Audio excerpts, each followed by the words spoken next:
Voyage by Robert Louis Stevenson. Section 5. On the Sambre Canalized. 2 quartets.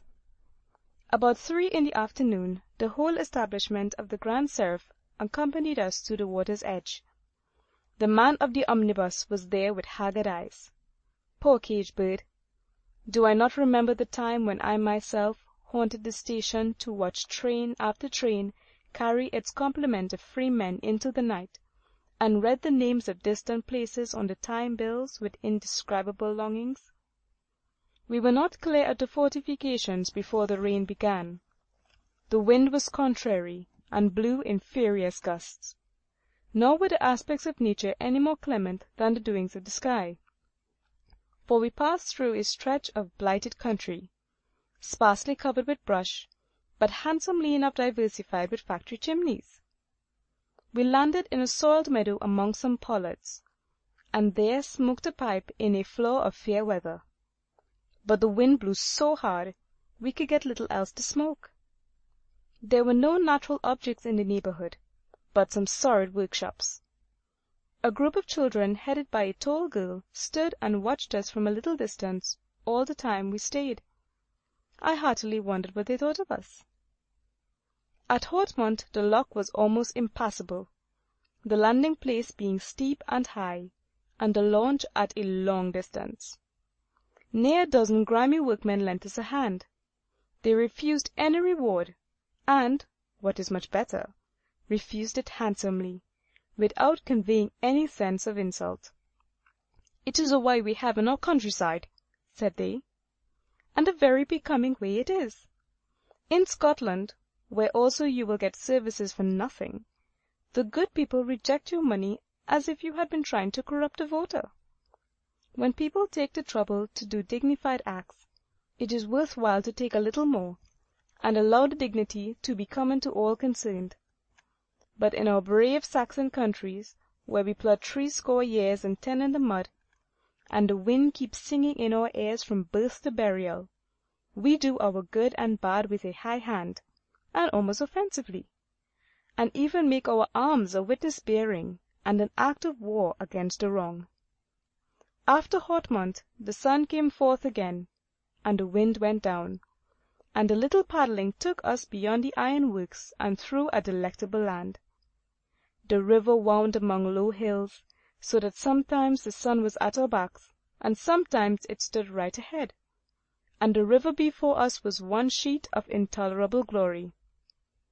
On either hand, meadows and orchards bordered, with a margin of sedge and water-flowers upon the river. The hedges were of great height, woven about the trunks of hedgerow elms, and the fields, as they were often very small, looked like a series of bowers along the stream. There was never any prospect. Sometimes a hilltop with its trees would look over the nearest hedgerow, just to make a middle distance for the sky, but that was all. The heaven was bare of clouds. The atmosphere after the rain was of enchanting purity. The river doubled among the hillocks, a shining strip of mirror glass, and the dip of the paddles set the flowers shaking along the brink. In the meadows wandered black and white cattle fantastically marked. One beast, with a white head and the rest of the body glossy black, came to the edge to drink, and stood gravely twitching his ears at me as I went by, like some sort of preposterous clergyman in a play.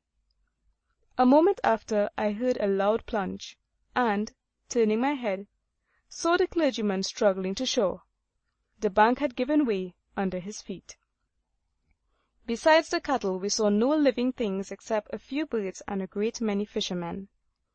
These sat along the edges of the meadows, sometimes with 1 rod, sometimes with as many as half a score.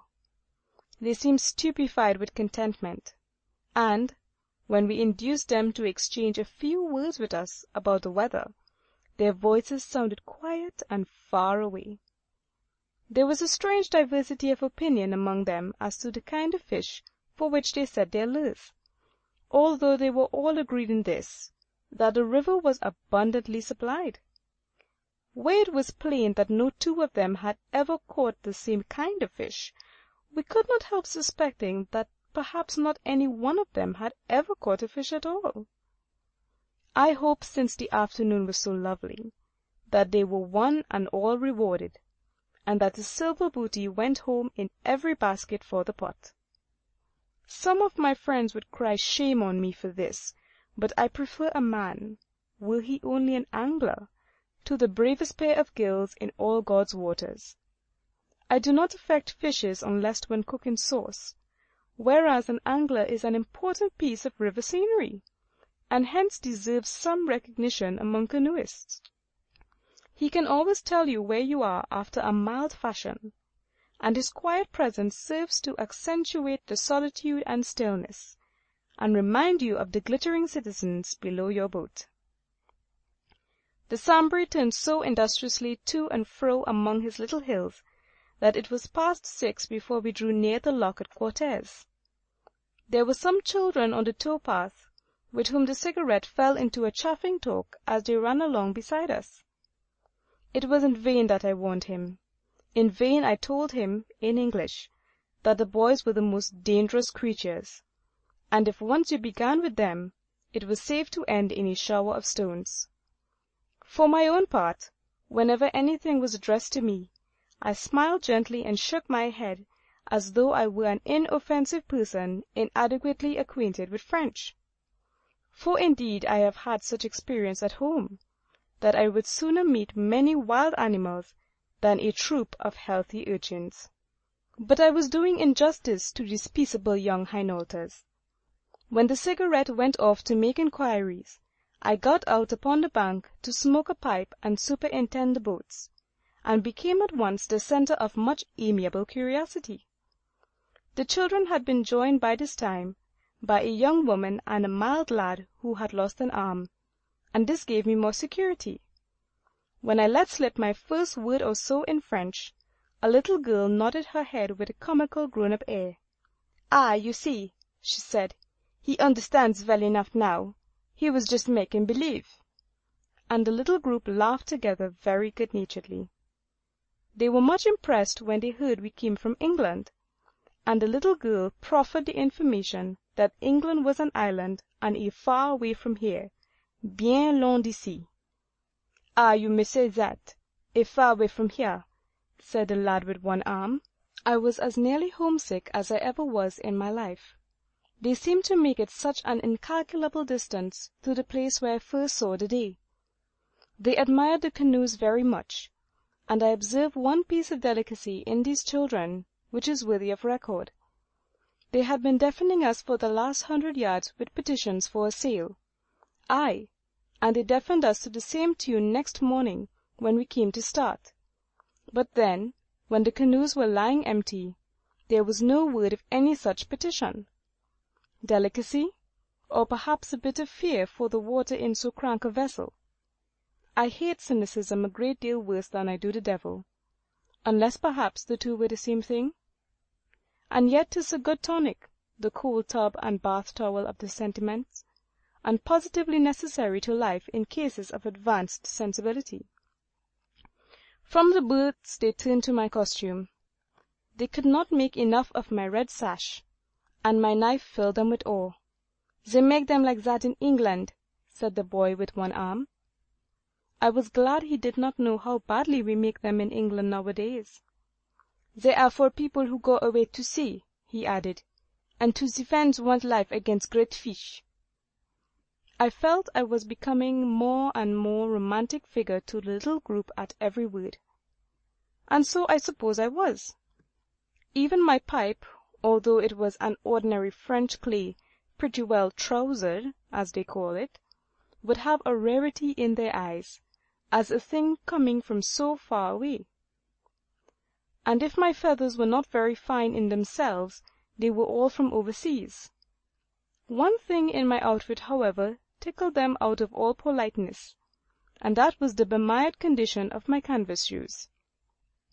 I suppose they were sure the mud at any rate was a home product. The little girl, who was the genius of the party, displayed her own sabots in competition, and I wish you could have seen how gracefully and merrily she did it. The young woman's milk can a great amphora of hammered brass, stood some way off upon the sward. I was glad of an opportunity to divert public attention from myself, and return some of the compliments I had received. So I admired it cordially, both for form and colour, telling them, and very truly, that it was as beautiful as gold. They were not surprised. The things were plainly the boast of the countryside, and the children expatiated on the costliness of these amphorae, which sell sometimes as high as 30 francs apiece, told me how they were carried on donkeys, one on either side of the saddle, a brave caparison in themselves, and how they were to be seen all over the district, and at the larger farms in great number and of great size. End of section 5.